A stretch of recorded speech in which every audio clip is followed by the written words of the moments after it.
Greetings aspirants, welcome to Narayana IAS.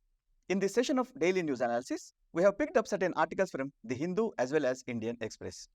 We'll look at the list of those articles. The first article that we have picked up is from Hindu on page number 4. It is talking about the Thiruvalluvar's day and how the Tamil Nadu governor has revived the saffron row during the Thiruvalluvar Day's celebrations. The second article that we have picked up is again from Hindu on page number 15, where the RBI Working Group has submitted a report batting for tighter norms for the state governments with regard to whatever the guarantees that they give. The third article that we have picked up is again from the Hindu on page number 14, where ICMR has started revising the current National Essential Diagnostics List for the first time since it has published the earlier list in 2019. The fourth article that we have picked up is from the Indian Express on page number 2, where we see a pattern in which women are being added to the PM-Kisan list of beneficiaries. The final article that we have picked up for today's DNA is from again the Indian Express on page number 10, referring to the Davos man and Global South, particularly discussing the concerns which are raising in terms of the international order. Moving to the first article, we look into this news article published in the Hindu. On Thiruvalluvar Day, Tamil Nadu governor revives saffron row. This article is significant from GS paper 1 point of view, particularly from the Indian culture. Look at this previous year question. Though not very useful from the point of view of a connected political history of South India, the Sangam literature portrays the social and economic conditions of its time with remarkable vividness. Comment. As you see in this particular question, as historical evidence goes, Sangam literature may not be useful in the clear construction of the political history of South India. However, the Sangam literature clearly gives you the scenario of social and economic conditions pertaining to that particular time period in South India. Even this particular present historical figure that we will be discussing, that is Thiruvalluvar and his writing Thirukural, are significant from this particular point of view. What is the context in which we are discussing this particular topic? As we see that year on year, we celebrate Thiruvalluvar Day in Tamil Nadu. As part of these celebrations, the respective governor of the state was paying his tributes to the poet saint. However, this poet saint was seen in the saffron robes rather than the white robes in which we generally see his portrait. It is this which has stirred certain controversy. We will look into the historical nature of this particular individual referred to as Thiruvalluvar, and we will try to place his significance in the larger historic, social and political context. Who is this Thiruvalluvar? We clearly know that he is a Tamil poet saint, and this comes in the era of 3rd to 4th century BC. Then historically establishing his religious identity has been contentious, and larger speculations tell that his residence was in Mylapore in Chennai. Apart from this, the significance of Thiruvalluvar is known from this particular literary work that he has done, which is referred to as Thirukural, and this is part of the larger Sangam literature, and this particular work has been revered as a significant ethical and philosophical work. Second, if you look at the structure of this Thirukural, it follows a particular pattern. We know that it has 133 sections, and each of these sections will have 10 couplets, and these 10 couplets and 133 sections hence make up 1330 such couplets as part of this Thirukural. Second, this Thirukural, if you see, is divided into 3 particular components. One is referred to as the virtue, which in Tamil is referred to as virtue or righteousness. Second is referred to as porul, which is dealing with wealth and the politics of the day. And third is referred to as kamam, which pertains to the aspect of love in the human relations. It is this particular structure that you see in this particular book. What is the significance of this particular structure? Keep in mind, Thirukural is the work which is trying to provide an ethical, social and political framework. I repeat, it is trying to provide an ethical, social and political framework. what is the significance of this framework pertaining to that particular time period. Remember that post Mahajanapadas, you had the emergence of one single political entity clearly integrating the entire territory of the Indian subcontinent, leaving behind certain portions. On the other hand, as the Mauryan Empire has disintegrated, you saw the gradual emergence of regionalization of the Indian subcontinent. As part of this regionalization, political regionalization was also emerging, and this region of Tamil land was becoming a significant political entity during this part of the period. In order to make sure that this emerges, you clearly must have cohesion in terms of society, cohesion in terms of economy. This particular literature was not only giving you the conditions related to society and economy pertaining to this period, in fact, they were reinforcing such stable social and economic conditions in order to make sure that it has translated into a significant chunk of region defined in terms of certain culture and certain political boundaries.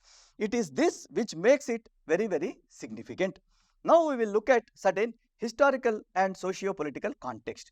As we have seen that this regionalization as an aspect is emerging in the post-Mauryan scenario, we also have another scenario that there were many intrusions too from the other part of the Indian subcontinent, that is from the Central Asian regions. Apart from this regionalization as an issue, we must also keep in mind that there were a lot of interactions which were happening of this particular Indian subcontinent with other regions of the world. It is in this larger context we are looking into this particular historical figure. The first one is, as we have clearly seen, in order to emerge as a significant chunk as a region, we must have a stable economic and social dimensions. This author, through Tirukkural, during this Sambang age, is trying to make sure that such economic framework and the social framework are emerging in order to make sure that there is a significant social cohesion and economic cohesion. This particular work tries to bring about what is referred to as a universal appeal and try to reveal certain universal realities. For example, this work doesn't mention any principle relating to any religion. So this belief system was completely away from this particular work. On the other hand, even though it mentions about the significance of God, it says that this God is all about the righteousness wherein embodies perfect virtues, and hence righteousness is perfectly can be seen in this entity called God. Second, on the other hand, even when there is prevalence of, for example, certain kind of economic inequality, then Thiruvalluvar says that this economic inequality, if it persists as you believe because of the God, then there is no necessity of God, he can in fact perish by himself. So this is the nature of God that he brings up even when there is reference to this belief pattern in terms of God. So he is trying to bring in these ethical dimensions pertaining to society and economy in order to make sure that, as I said, there is social and economic cohesion. Second, you also see that he calls for statecraft for stability, wherein this particular aspect of regionalization must have a stable regional polity in terms of who is the ruler, and hence this stability as an aspect is being brought about through his verses. Third, as we have seen, that this region must endow with itself certain kind of identity. That can be a linguistic identity, that can be any such secular identity. These verses, having written in Tamil, they were trying to bring in certain identity for this entire region. It is also trying to bring about a universal appeal to the extent of this particular region. On the other hand, as we have already seen, all the verses that you read in this Tirukkural have a universal appeal in the sense of complete universality cutting across such regional boundaries, because of the simple fact that they are largely ethical and social frameworks that have been driven. On the other hand, there is a social context in which we are seeing this. In order to have such social cohesion, we know that any amount of social prejudices such as inequalities must be bridged, and these particular couplets have served as such bridge, and hence it addresses these contemporary prejudices, asserting the necessity for equality within the contemporary society. A political stability blueprint, by which we mean to say that it is emphasizing on good governance and it is also emphasizing on just laws within the polity. If you recall that there was earlier the texts such as Ardhashastra which have provided such frameworks. It is said that, as Nilakanta Shastri brings up, this particular work is also getting inspired from such other works. Second, as we have already seen, this particular work is also reflecting upon particularly the economic disparities, sustainable practices, fair distribution and ethical trade principles alone can bring about a reduction in such disparities, and hence Thiruvalluvar says that this framework must be brought in order to make sure that the social cohesion exists. As I said, the political context must involve ideal leadership and this works as a blueprint for such ideal leadership. And he says that kings who excel in virtue provides a blueprint for such ideal leadership.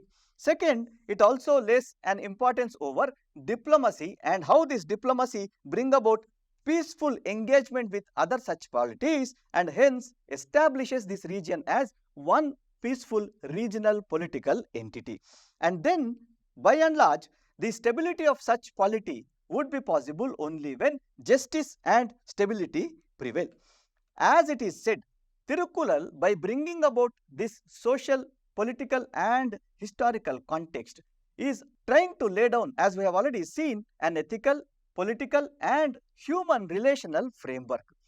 Ethical framework in terms of calling upon virtue, where you have what is called as Aram and Aran being referred to in Tirukkural. Aram is all about definition of the virtue, wherein by definition you must have certain qualities. On the other hand, by Aran, it is also talking about certain practices which also emancipate these qualities that you already possess as part of virtue. For example, you may not require greed as an aspect, greed as a behavioral aspect. Second, you may not require the jealousy as a behavioral aspect. So he lists out through his couplets certain qualities which have to be abandoned by every human being. As you abandon this, you bring about cohesion within your family, and cohesion within the family brings about cohesion within the society, and he says cohesion within the society brings about cohesion within the polity. Hence, Aram and Aran have constituted what is referred to as virtue. Second, along with this, as we have seen, apart from ethics, it also talks about the social aspect and political aspect. This social aspect comes into picture particularly when they are considering what is referred to as human conduct based on the righteousness that we have already discussed, and then emphasizing this righteousness into certain moral integrity. This leads to, as we have seen, what is referred to as social cohesion. This social cohesion would involve absence of what is referred to as disparities, absence of prejudices, and hence particularly with regard to the accumulation and utilization of the wealth, we must make sure that this righteousness is upkept. And then you have the relational aspect in terms of human relations, which is being portrayed as love in this particular work. If you refer to the Purusharthas, we know that there are 4 such Purusharthas: Dharma, Artha, Kama and Moksha.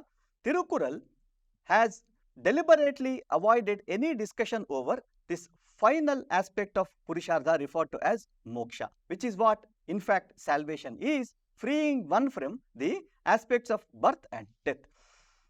By such deliberate avoidance, Thiruvalluvar trying to emphasize that if you have this behavior of virtue and if this virtue based righteousness is leading to the social cohesion, and then this social cohesion is leading to the emergence of a society which is based on love, then automatically this would lead to a situation of what is referred to as salvation, not only for the individual but also for the entire society due to their peaceful coexistence. If you recall Mahabharata, which is referred to as the Panchama Veda as part of the belief system, you also see that Shanti Parva deliberately avoids any discussion over this aspect of moksha, simply putting upon the fact that if you adhere to the 3 Purusharthas, the 4th Purushartha is automatically available. It is this context So as you see here, Thirukural is giving you a kind of universal moral guidance whereby it observes certain ideal characteristics of relationships, establishing a timeless guide for every facet of human interaction. This is where this particular work is significant even from the current society's point of view. Second, it also attaches certain moral responsibilities whereby the adherence to virtue will lead to the emergence of wisdom over experience, and it is this wisdom which brings in the necessary social cohesion. So this extends beyond the personal conduct, outlining certain ethical obligations that bind the human beings together, fostering a harmonious and principled existence. It is this which makes the work Thirukural and the poet Thiruvalluvar significant even for the current society. Moving to the next article, we will discuss this news article published in The Hindu. It is titled as RBI Working Group bats for tighter norms for state guarantees. What is the context in which we are discussing this particular topic? As you know that the governments, whether it is state government or union government, has certain responsibilities, not only on behalf of the fundamental rights, but also as part of the directive principles of state policy. As part of these responsibilities, one such responsibility is an economic responsibility pertaining to the sunrise industries.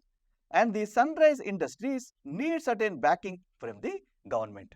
Second, there is also responsibility with regard to the labor intensive sectors, and even these labor intensive sectors generally need the sovereign backing. And third, in certain situations wherein the involvement of higher technology is to be ensured, then in order to make sure that there is a free financial flow towards such sectors, in order to take that financial leap, the support of the sovereign is also required. Amidst all such requirements, there emerged an instrument which is referred to as the state government or union government guarantee. Recently, RBI has constituted a particular working group on such guarantees, and this working group has submitted their report. We shall see what is there in their particular report. We will first define what this sovereign guarantee is. As you know that this is a guarantee or an assurance which is provided by the government, we refer to this as the sovereign guarantee, number one. And number two, this will constitute the fulfillment of certain obligations, particularly the financial obligations with regard to certain third party who has now becoming part of this production process. And this fulfilling the obligations would be emerging in the eventuality of their failure. However, as we see in this particular report, the eventuality of their failure may be a contingent situation or even a normal situation. This report is suggesting that either during the contingent situation or during the normal situation, this has to be uniformly observed as guarantee. There is no other terms and conditions which are involved. Second, as you clearly see that this is an assurance by the government, it has to be considered as an obligation for the government, that is either the union government or the state government, as part of this guarantee that they are providing. Third, we also have certain constitutional basis for such guarantee. As we clearly see, Article 292 of the Constitution is empowering the union government to give such guarantee on the security of the Consolidated Fund of India. However, as part of Finance Act, there can be certain limitations which are set by the Parliament too. Third, we also have Article 293 providing for such provisions with regard to the states. We know that as part of these provisions, we also have what is referred to as the Fiscal Responsibility and Budgetary Management Act 2003, which tried to regulate by providing certain framework with regard to the debt and the deficits of the union government and also the respective state governments. What does this particular act has to say with regard to these particular guarantees?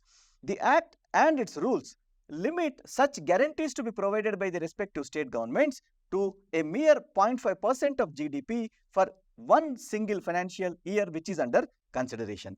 Second, in the eventuality of exceeding any such limit which has been provided by this particular law, the finance minister has to give an explanation to the legislature as to why these deviations have occurred.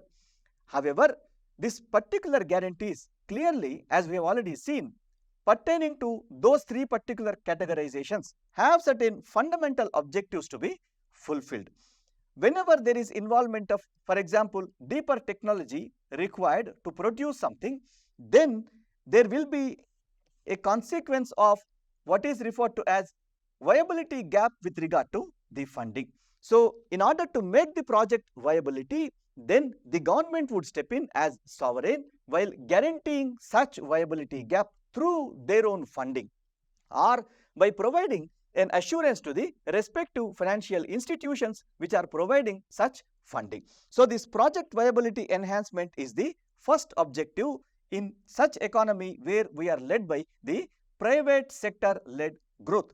Second, financial assistance to the public sector companies. In spite of having the private sector role, we know that the public sector is still playing a major role in the Indian economy, and hence facilitating the public sector companies in accessing the resources at lower interest rates or under favorable terms is also one of the objectives. And remember that for both of these, certain substantial social and economic benefits have to be kept in mind. Third, the government would provide such guarantees in order to also facilitate what is referred to as concessional loans. We know that these concessional loans would be flowing from bilateral and multilateral agencies to certain sub-sovereign borrowers, and this will flow only on the precondition of the sovereign guarantee. All these three are certain important objectives which are associated with such sovereign guarantees.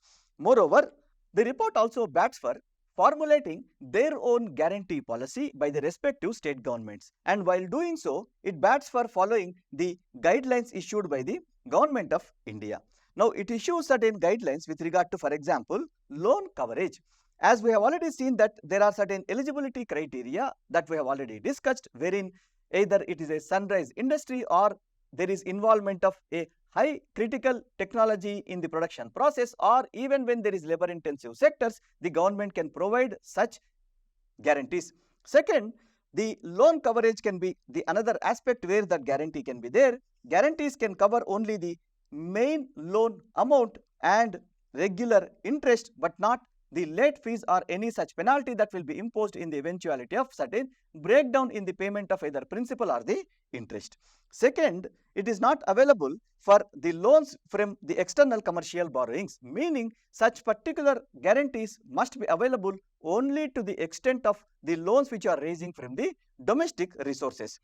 Third, there must be a limit to the loan wherein the state government can guarantee up to 80% of the project loan meeting certain lender conditions. Fourth, the transfer restriction is another term that has to be considered. Approved guarantees cannot be transferred without the finance department's permission. This is another aspect that we have to keep in mind. Fifth, there can be an exclusion of the private sector wherein government guarantees need not be given to the private sector companies or institutions which are performing well, except when there are certain conditions which are met with as part of this definition of sunrise industries or as part of involvement of certain high or critical technology. Moreover, in order to have a fiscally prudent state government's guarantee policy and state government guarantees, the state governments must keep in mind certain limits and the necessity of risk management. As we have already seen, as part of FRBM Act and as part of certain constitutional guarantees, we must keep in mind that the proposed ceiling of 5% of the receipts or 0.5% of the gross state domestic product, whichever is lower, on the guarantee issuance by the state governments must be kept in mind. Second, there can be also categorization of the risks on the basis of certain risk weights which are allotted to certain categories of such guarantees that you are providing to various sectors of the production firms. In order to make sure that there is lesser risk involved in any such guarantee which is provided by these respective state governments, the government can consider what is referred to as a guarantee fee based on the risk which is involved, wherein there can be a base fee as the minimum and an additional risk premium based on the state government risk assessment for each category when you associate certain risk weights to certain categories of the institutions or firms which are in need of such guarantee. Moreover, this fee can also be linked to not only the risk that is involved but also the tenor of the underlying loan. By taking into consideration these limits and risk management principles which have to be considered, the government can formulate their own respective state government guarantee policies in order to make sure that there is fiscal prudence in the government's budgetary formulation and budgetary implementation processes. Moving to the next article, we will discuss this news article published in The Hindu. ICMR starts revising current National Essential Diagnostics List for the first time. This is the title that has been given to it. Look at this previous year question. Which one of the following statements is not correct? Hepatitis B virus is transmitted much like HIV. Hepatitis B, unlike hepatitis C, does not have a vaccine. Globally, the number of people infected with hepatitis B and C viruses are several times more than those infected with HIV. Some of those infected with hepatitis B and C viruses do not show symptoms for many years. As you see in this question, anything related to public health and the disease burden that impacts the public health can be an area that can be asked for the examination. What is the context? As you see in this particular news article, the ICMR has begun this process of revising the current National Essential Diagnostics List, and it has invited the relevant stakeholders to provide suggestions, including the medical practitioners and the providers of the medical devices. Now, what is this National Essential Diagnostic List is? This NEDL in fact lists the essential and most basic diagnostic tests that should be available at various levels of healthcare facilities, from primary to the district level tertiary healthcare facilities. And these essential diagnostics are those that satisfy the priority healthcare needs of the population, and they are selected with due regard to, please note, the disease prevalence, public health relevance, evidence of utility and accuracy, and comparative cost effectiveness. These are the parameters that we have to keep in mind. Then keep in mind that this has been developed by WHO, that is World Health Organization, in 2018, and we have implemented this in 2019. What is the significance of this? The NEDL provides us certain social and economic benefits. First of all, this provides for what is referred to as equitable accessibility, affordability, and appropriate use of good quality diagnostics, which are integral to the high quality healthcare. This is what the goal 3 of Sustainable Development Goals mention, and this is the aim of NEDL 2. Second, it is helpful in the optimum utilization of essential medicine list, and hence it can also address antimicrobial resistance crisis. And as you see in this particular point, clearly the essential medicine list can be subscribed to by the patients only when it is necessary, provided that the diagnostics are proving it necessary. Third, there are 3 major global health priorities that the world has. One is universal health coverage, second one antimicrobial resistance, and the third one global health security. All these 3 objectives would be possible only in the eventuality of basic diagnostics that are available to the population. Fourth, as you see in this, Lancet Commission has studied the way in which diagnostics are functioning, and it has concluded that 47% of the global population has either little or no access to the diagnostics. The consequence of this is that there are nearly 1.1 million deaths that are occurring, hence these could be averted by having better diagnostic access, at least for 6 very important conditions. What are those 6 conditions? One is diabetes, second one is hypertension, third one HIV, fourth one tuberculosis, fifth one hepatitis B virus infection, and the sixth one the syphilis. On the other hand, if you look at the criteria that has been used for including certain diagnostics in this NEDL in India are: 1. Are there any conditions wherein there is a high disease burden? which has a clear impact on the diagnosis and management of that particular disease. As you see, as an example, there can be HIV or TB. Second, there can be tests which enable, as we have seen earlier, safe and rational use of EML medicines, that is essential medical list medicines. The diagnostics can provide us the necessary proof for such rational and safe use of such medicines. Third, conditions which are prone to outbreaks or epidemics, such as the vector-borne diseases, can also be one criteria for including one particular diagnostic test in the NEDL. On the other hand, tests which are not a mainstay of the diagnosis, however, they are very, very significant and critical, such as the complete blood count or C-reactive protein. Such tests can also be included in the list of what is called as National Essential Diagnostics tests. How this EDL is faring in India? As we have seen earlier, it has been released in India by ICMR in 2019. Second, we have to remember that the regulatory framework under Drugs and Cosmetics Act 1940 and the related rules in 1945 make it essential for these devices to be regulated under this particular law. On the other hand, these diagnostics are regulated under the regulatory provisions of medical device rules which have been published in 2017. And remember that out of whatever the diseases we have, there are 6 stakeholders which get involved pertaining to the management and addressing the issues concerning this entire disease burden that India has, along with provisioning of the public health requirements. One is the Ministry of Health, under whom there are certain healthcare providers which are functioning, either institutional or even the agencies.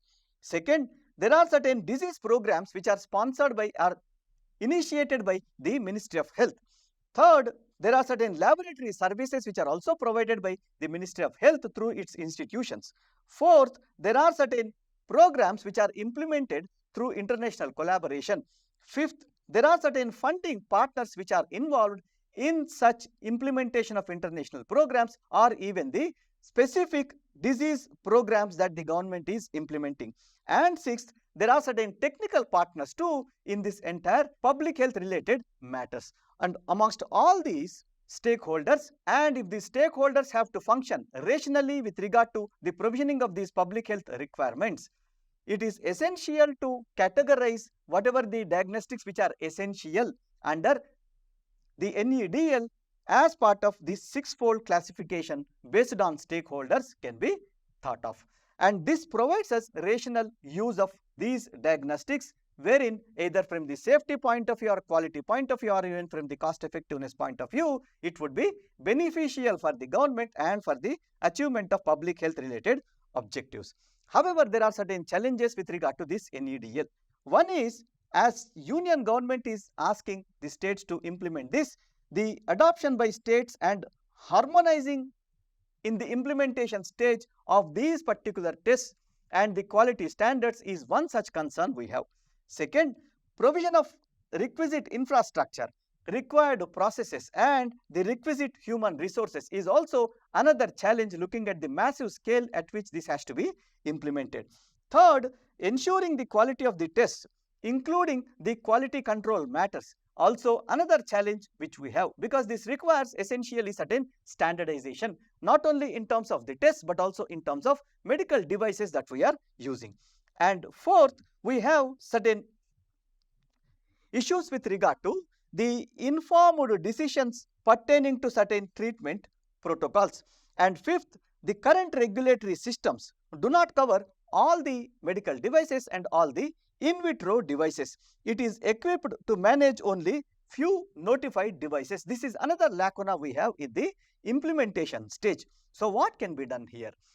In order to make sure that these lacunae are removed and effectively we bring in NEDL into the functionality, one thing is that these different technologies which are involved in this essential diagnostics list, they have to be made, more importantly, cost effective. Second, whatever the information which is disseminated to the states, they must enable good quality and cost-effective procurement of such diagnostic tools. Third, there is also need for a third-party verification of the diagnostic equipment because of the regulatory lapses you see on the part of the regulatory bodies. On the other hand, it is also essential to have a centralized repository in the form of integration of laboratory information management systems. Fifth, we must go for capacity building for the indigenous manufacturers in areas such as quality control testing and regulation. Lastly, there must be guidance on post-market surveillance through a risk-based approach. This brings in certain parity in terms of standards, certain parity in terms of adoption and its possibility across various states, such that the essential object of providing or achieving the certain fundamental objectives that we have listed is possible. Moving to the next article, we look into this news article published in Indian Express. It is titled, "Every fourth PM-Kisan beneficiary added in past 2 months is a woman." This is important from GS Paper 1 Indian Society, GS Paper 2 Social Justice, and also probably it is important from the governance point of view. Look at this previous year question. Under the Kisan Credit Card Scheme, short-term credit support is given to farmers for which of the following purposes? Working capital for maintenance of farm assets, purchase of combine harvesters, tractors and mini trucks, consumption requirements of farm households, post-harvest expenses, and construction of family house and setting up of village cold storage facility. Select the correct answer using the codes given below. As you see the context here, the report says that every fourth member added under the PM-Kisan scheme over the past 2 months is a woman. As per the current enrollment drive which is being done by Government of India under the Vikasit Bharat Sankalp Yatra. As you see in this particular context, unlike what you have understood previously, wherein the number of females as owners of the land is substantially low. However, you see a contrasting trend being shown through this particular drive. What is this PM-Kisan?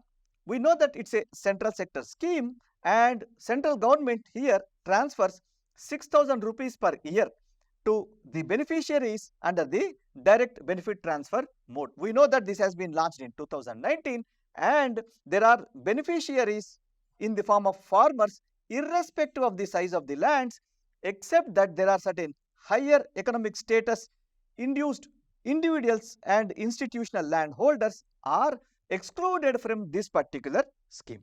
On the other hand, it is the responsibility of the state government and the union territories to identify the beneficiaries. It is this particular aspect which is significant from the governance point of view. We know that whenever any central sector scheme is to be implemented, it has to be implemented in the arena of cooperative federalism, wherein the union government is the one who will be disbursing the funds. However, it is the state governments and the local governments which would be implementing that particular scheme. On the other hand, as you see here, it is this Vikasit Bharat Sankalp Yatra which is being done by the union government, which is being run by the union government, is actually adding beneficiaries here, surpassing this particular provision of state government's responsibility pertaining to the identification of the beneficiaries. This is first thing. Second one, the governments, rather than empowering the local governments to behave as true local governments at the local level by transferring them the necessary power and authority, still, as you see in this particular Vikasit Bharat Sankalp Yatra, their powers have been usurped by the union government. It is these two aspects which are significant from the governance point of view. Moreover, as you see here, the PM-Kisan money will be disbursed in 3 installments which are equal installments, and it is being implemented by Ministry of Agriculture and Farmers Welfare. What are the objectives of this particular scheme?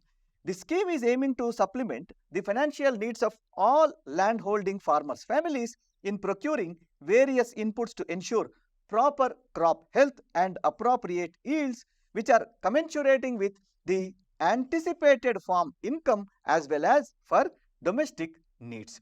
Second, it will also provide income support to all landholding eligible farmer families. By this it means that governments time and again have been thinking to replace MSP, that is minimum support price mechanism, with a more suitable and rational mechanism.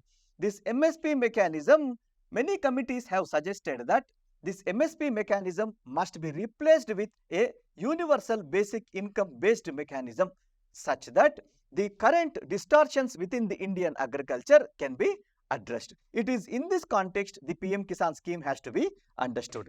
When you look at this Vikasit Bharat Sankalp Yatra, as we have already seen, it is one of the scheme of the government of India, and how this particular scheme is in fact taking away the true powers that have to be disbursed to the Gram Panchayats, Nagar Panchayats and urban local bodies. On the other hand, it is also involving the various ministries and departments of government of India, also the state governments, central government organizations and various institutions. Again, this points to that inadequacy.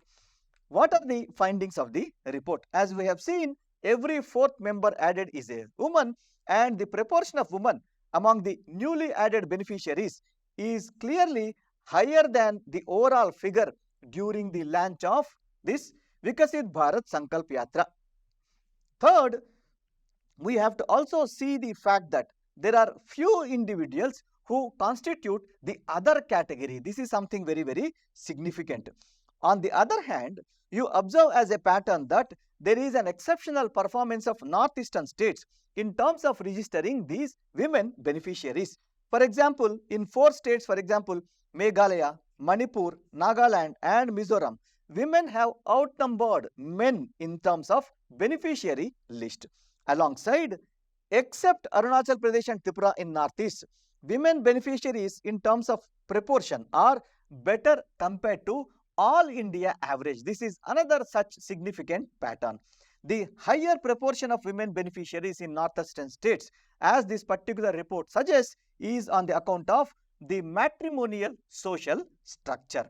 Moreover, the proportion of women in overall beneficiaries is also higher as compared to the percentage share of women operational holders in the country. As you see, in 2015-2016, as Economic Survey has pointed out, their percentage has remained low at 13.96% or roughly 14%.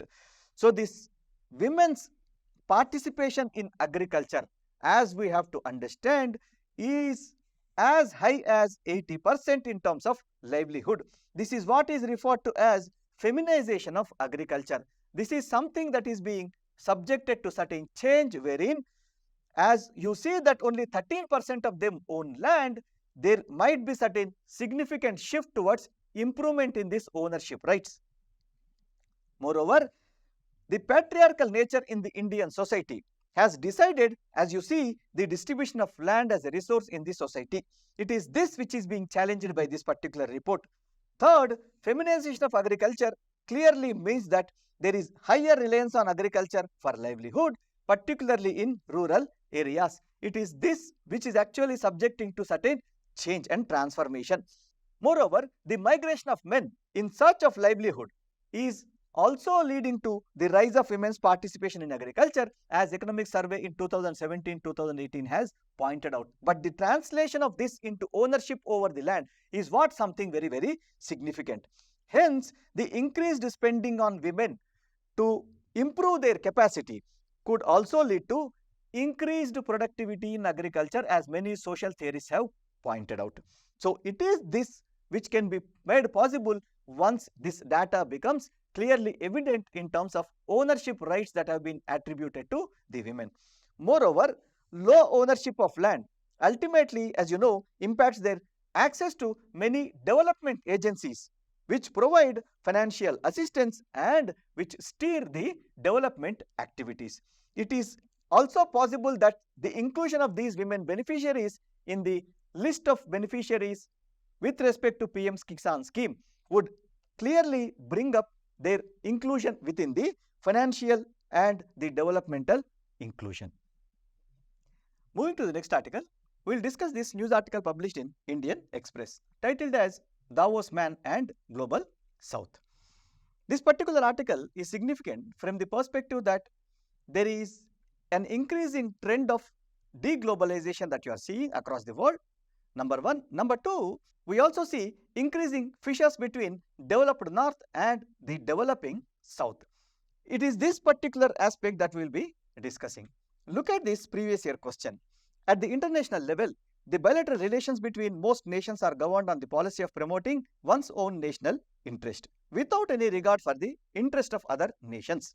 This leads to conflicts and tensions between the nations.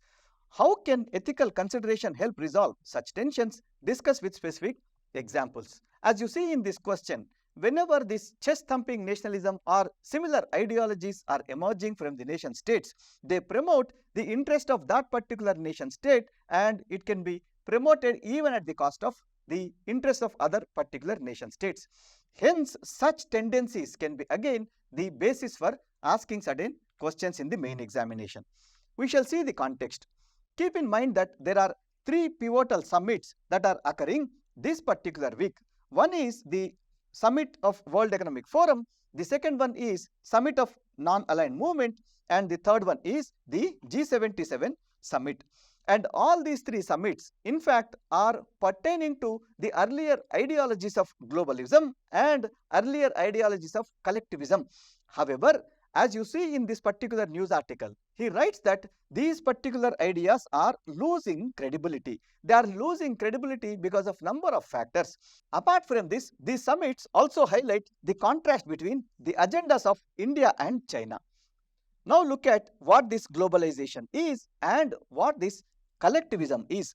Globalization is a socio-political and economic process in which you are establishing worldwide interconnectedness by blurring the boundaries which are physical or economic or even the social, wherein the interdependence is acknowledged across the economic, cultural and social domains, and these will be promoted as much as possible in an unrestricted manner in order to make sure that global village is being established.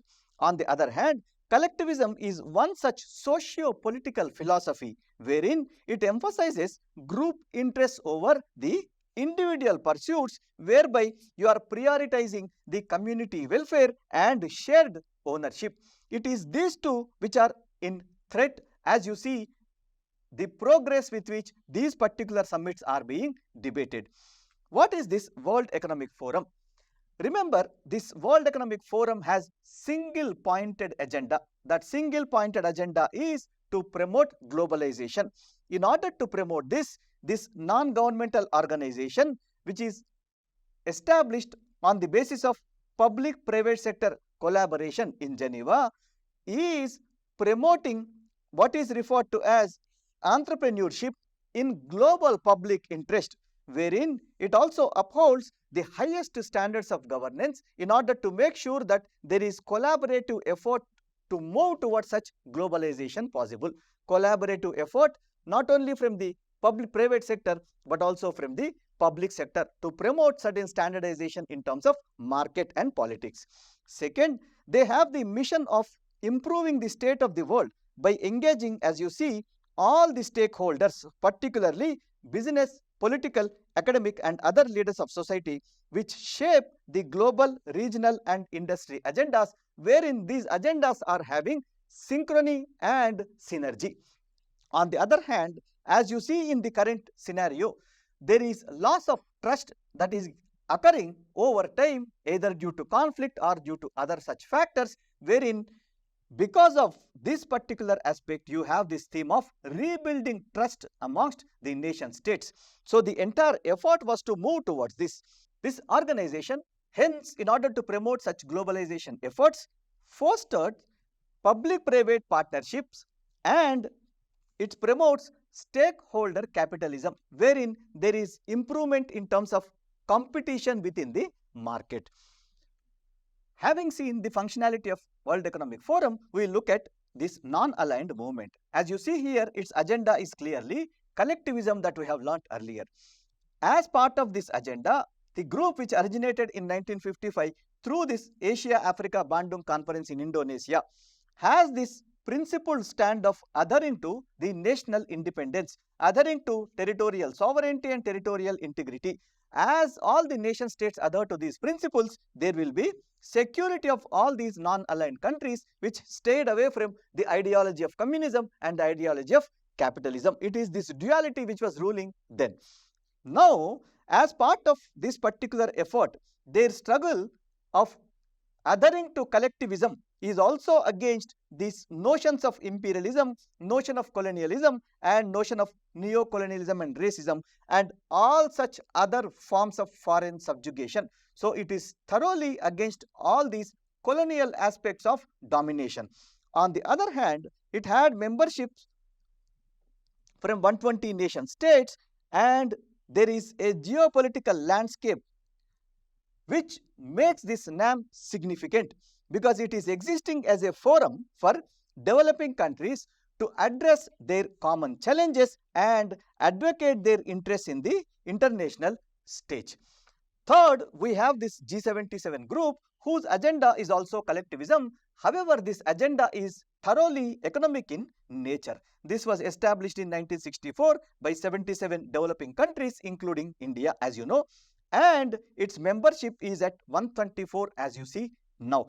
This again, as I said, has this aim of meeting the requirements or the objectives to promote their collective economic interests. This collective economic interests of the global south, particularly in the international economic order, by resolving some of the international issues which are economic in nature, are pervading these particular economies, and this must happen within the UN system and promote South-South cooperation for their development. It represents, as you see, largest coalition of countries, and hence it also holds a rotating presidency in order to keep it very democratic in its functioning. India was the first nation to preside over the G77 in New York, and as you clearly see, China is neither a member of G77 or even the NAM. Now, with regard to these summits, the issue that the author is raking up is with regard to this global north versus global south. As you see here, by definition, global north is a developed region and global south is a developing region ridden with lot of poverty.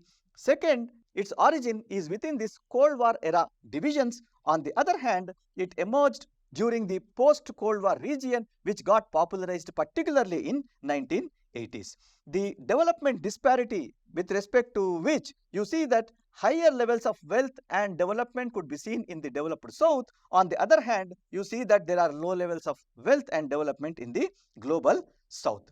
Whereas, if you look at certain key indicators with regard to how these economies or polities perform, economic dominance and income inequality is the feature of this global north. On the other hand, reliance on north for resources and economic ties based on this dependency theory, we see that global south is dependent on global north. On the other hand, you have certain regional groupings which are prominent from the perspective of this developed north, wherein European Union, NAFTA as an example, they still persist as very strong forces. On the other hand, NAM or G77 or African Union or Association of Southeast Asian Nations as groupings, they represent all these global south developing nations. On the other hand, there are certain alternative models which describe this relationship between global north and global south, rather than just showing the rift or gap between these two particular regions. There is a theory referred to as dependency theory, wherein all the developing nations are dependent on these developed north for their development requirements. This is the relationship that you see, and within this relationship, all the developing nations as part of this theory will remain on the periphery, and the developed nations will remain at the center of such relationship. Moreover, there is this theory of new economic geography, or even the South-South cooperation, or even the Millennium Development Goals, which show that all these Millennium Development Goals, or majority of the Millennium Development Goals, have already been achieved in this developed north, whereas there is a wide disparity between developed north and developed south with regard to their achievement. Having seen this particular division, we now arrive at certain possible analysis. This possible analysis pertaining to the globalization as an aspect and collectivism as an aspect. First such particular thing is the challenge to the international order, by which alone you are challenging the globalization as a process, because developed North was batting for the globalization, keeping in view the opening up various markets in the developing economies or developing world. The long peace between the major powers has ended with the war in Ukraine, and as this particular war has acted, the West led by USA could not address the political resentments of the post-Soviet Russia, and also it is finding harder and harder to cope with the ambitions of the rising China. These two have clearly altered the international order. Moreover, the new alliance that has emerged between Russia and China has already presented greatest challenge to the West since World War II. This is the first thing that has endangered what is referred to as globalization. Second, if you look at climate change as a public good, climate change as a question of inequality, and climate change as a question of achieving justice across the world, then there is backlash or negative reaction even within the Western societies, wherein you see that there is a response to any attempt to impose new environmental and climate change agendas. Second, even at the Davos, the principal champion of globalization, they faced a lot of repercussions as its influence contributed to shaping global perspectives on climate policies. So this distinction is clearly seen. Third, you also see that Global South is clearly resisting any imposition of climate change goals unilaterally, and it is clearly demanding accountability from the Global North. This is the second thing which has challenged not only the globalization, but also it is trying to put in place the collectivism into the agenda. Third, there are issues even within the Global South. For example, the weight of both NAM and G77 have been undermined by the rise of regionalism even across the Global South. Second, the regional institutions like ASEAN and the African Union are most influential regional organizations than the NAM or G77. This also has put into place challenges to even the collectivism. Now you look at even the India-China and their conflicting interests, which have also challenged these efforts of collectivism. As you see, unlike India, China was never a part of NAM or G77, as we have already seen. Second, China, what it is doing is, it is acting as champion of the Global South. However, this is in itself a separate initiative from the idea of collectivism itself. Third, as you see that when China is trying to mobilize Global South, it is trying to rearrange the global order in terms and conditions that China is putting forward. Moreover, India's current political leadership is emphasizing on Global South. However, while trying to reclaim its traditional role in NAM and G77, the conflict with China is still persisting over this particular issue too.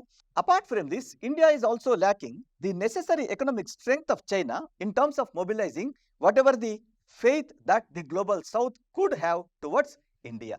In this scenario of hence challenges to the globalization and challenges to the collectivism, what can be the possible way forward in order to move towards a better situation in geopolitics of the world? One, though India could not match the economic power of China, India can leverage other non-economic policies to influence the Global South, which is where we use this soft power as soft diplomacy in the form of claiming ourselves as Vishwaguru. Second, there can be a diplomatic effort wherein there can be active engagement in forums like G77, NAM and other such regional groupings. Third, we can also go for the leadership role in terms of cultural diplomacy, wherein you promote cultural exchanges to enhance understanding and goodwill. Moreover, there can be capacity building, wherein you can offer support for capacity building in areas like education, healthcare and infrastructure, which we are doing with many of the regions, many of the nations which are part of this Global South. Moreover, we can also go for the technological assistance, particularly focusing upon digital public infrastructure, where India has excelled, such that such advancements can address certain common challenges, bringing and forging these economies and nations together.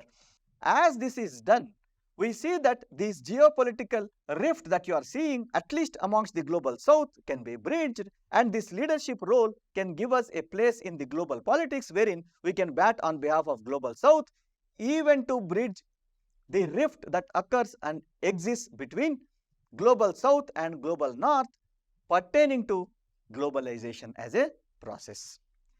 Having completed the discussion over the articles, we shall now move to certain practice questions. Take this question. Consider the following statements with respect to the guarantees of the state governments. RBI has advocated for 100% loan guarantee by the state governments to ensure the financial stability of the borrowing entities. We know that this is a false statement. Guarantees are permitted to external commercial borrowings to ensure wider availability of credit. This is also a false statement. Article 275 of the Constitution provides for guarantees made by the state government, which is also a false statement. Guarantees are duly accounted as debt in the budget as per the recommendations of FRBM Act 2003. This is also an incorrect statement. So, which of the above statements are incorrect? Answer has to be D. Moving to the next question. Consider the following statements regarding Thirukural. It is written by Thiruvalluvar and considered as the literary work of the third Sangam, which is the correct statement.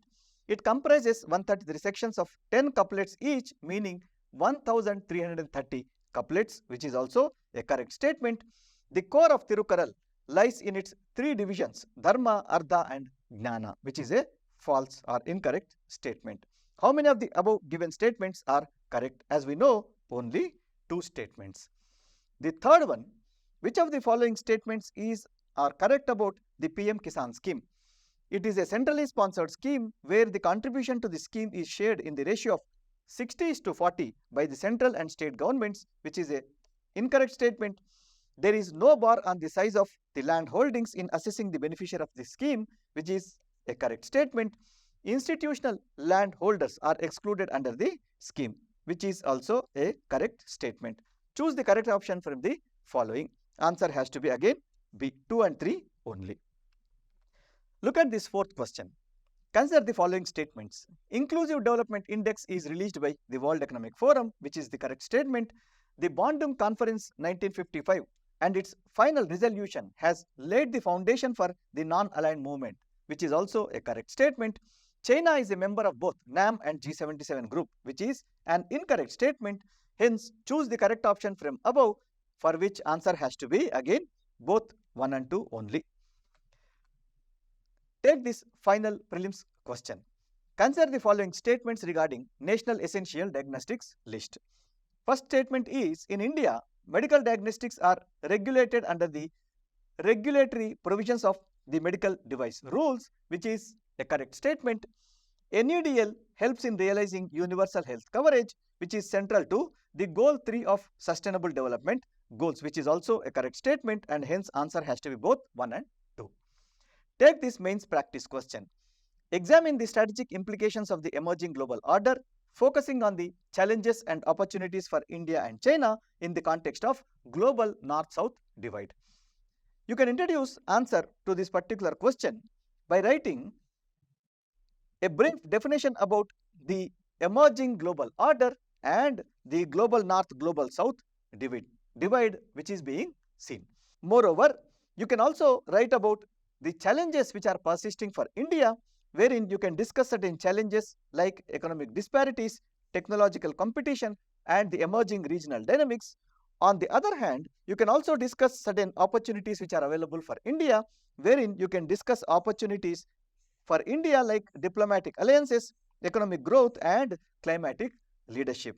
On the other hand, as this question is asking for what sort of challenges and opportunities for India and China has, you can also go for challenges which are present for China, wherein you have certain geopolitical tensions, economic shifts, and the slowdown within Chinese economy alongside the soft power deficit that China has.